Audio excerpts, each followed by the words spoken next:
Okay guys, today is something different. Usually I would review an old car magazine, but today it's a hammer.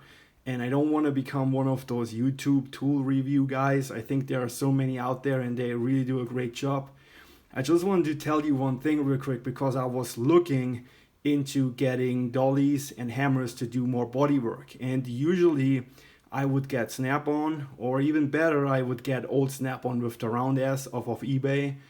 But some of those older Snap-on hammers, they go on eBay if it's like a special design or a special weight, they go for a lot of money. So and then on eBay I saw the Picard and it's made in Germany and I was thinking, why not? It's brand new. Why not? So of course, I am like super cheap, so I went on Amazon and I found the cheapest one on Amazon. That was 55 euros. The number is, I don't know if there's a number somewhere. I put it in somewhere here down here if I find the number again. But I was thinking, why not? It's an old company and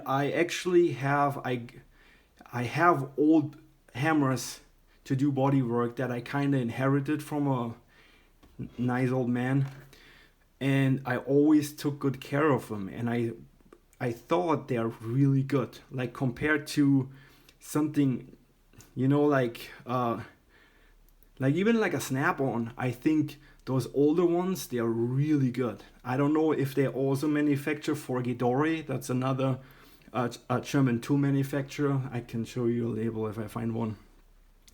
But they kind of have the same style and I have a couple of them. So I was thinking, why not just buy the real deal? The good old German quality.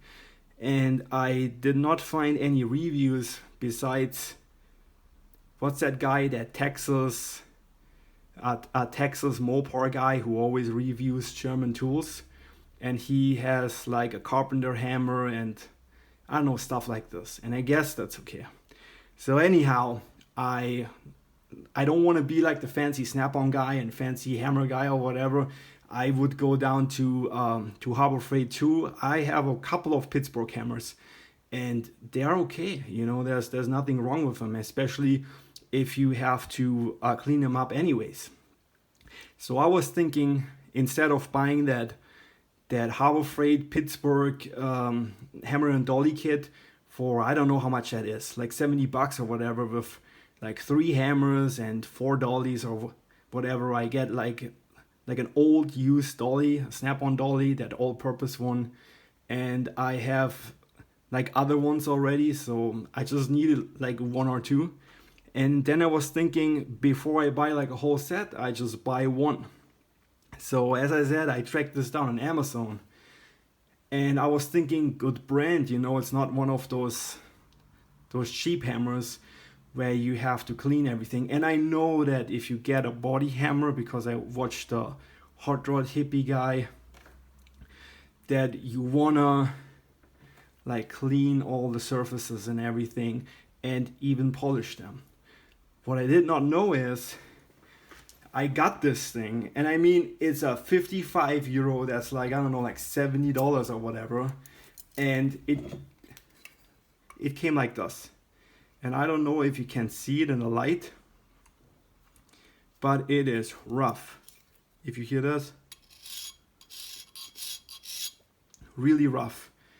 And it has some dings, and it's just horrible. If you work on new metal, this is not good. So it came in the mail yesterday, and usually what I would do is take a file and cross-file it. I can show you pictures. And the problem is, I try to get you photos later. They are all hollow, both sides. So I worked on this the whole afternoon yesterday. And this is how it should look. Okay, there you can see my ugly face, my hand. So it should look like this, and also it should have a slight curve. I don't know if you can see it, but it has a slight curve. I worked a couple of hours with a file, and then of course you take the sandpaper, 120, 240, 320, 400, and then you go up and then you polish it. But I just want to let you know, they don't come like this. They come like this, and it was sanded hollow. So I don't know if you can see through it, maybe a little bit. In the middle you can see the light a little bit through. I try to get photos and post them, and I also gonna show you how this one looked before. They were from where they finished them, where they grind them to the surface. It was so deep and hollow, those scratches, it was such a hard time to get those scratches out. And I mean, I wouldn't care if I would be like the crazy fabricator or something like that, but I do work on all the cars, and I do use new metal most of the time, and I don't wanna, if you hit the stuff, all that stuff here, all the rust and all that stuff, all those little parts, you beat them in your fender, you beat them in your door, and you destroy more than you can do, because even after you finish everything, you leave it outside or something, it will rust, because all of those little chunks of rust and all that debris that's in there will be in your material. So just my 2 cents, don't buy this brand. And I also sent them an email. I don't want to be that guy who goes on YouTube and just like talks bullshit about someone. I reached out to them and said, I don't want to return it, because first of all, I already, had it in the vise, and I started cross-filing it with my file to get like a nice finish and to round in all those corners, because you can see whoever like grinded this down, here's almost nothing and here's a lot, and those corners are all horrible. And I don't want to return it, and I also really needed it. And I sent them a real long, not too feisty email, but I've never heard from them, and I think this is really not cool. So again, if you need a hammer, I would suggest you either go and buy the whole Ron Covell kit, where everybody, like one of my friends has it and they say it's awesome, or you buy like old tools, the round S snap-on, or I don't know, like Ferguson and Martins, I don't know, all those brands. But anyhow, next video will be a car magazine again, probably a lowrider magazine. Sorry for me whining and crying. I just wanted to help someone that is looking into buying fancy tools from Germany, and in the end he gets something that looks like this and is really shitty. And you can't really see it. I gotta take a photo of it later in the vise, that it's totally hollow and wavy. So I don't know how they sand it. Usually it's like this, and how you like planish a head, but I don't know how they did it, or if their machine is not any good. Yeah, but there you have it. Hope you like this video. Let me know if you want to know more about my tools and what I work with on my cars and my cars. I don't know, I try to continue with my lowrider magazine. Sorry that I didn't post for a week, but I've been busy with doing stuff. But like I probably gonna record one later this week and post it, and I wish you all a good week, and thank you again for all the likes, the comments, and the subscribers. Thank you. See you in the next one.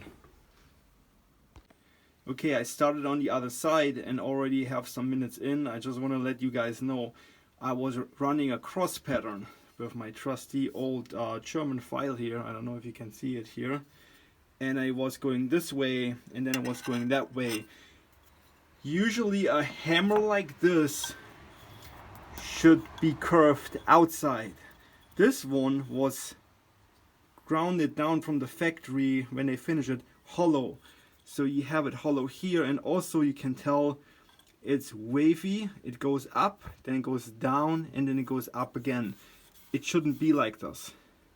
And I don't even know how deep those scratches are in here. I mean, it's deep. So I used some machinist dye. I don't know if that's the right word here. In Germany it's called Tuschierfarbe.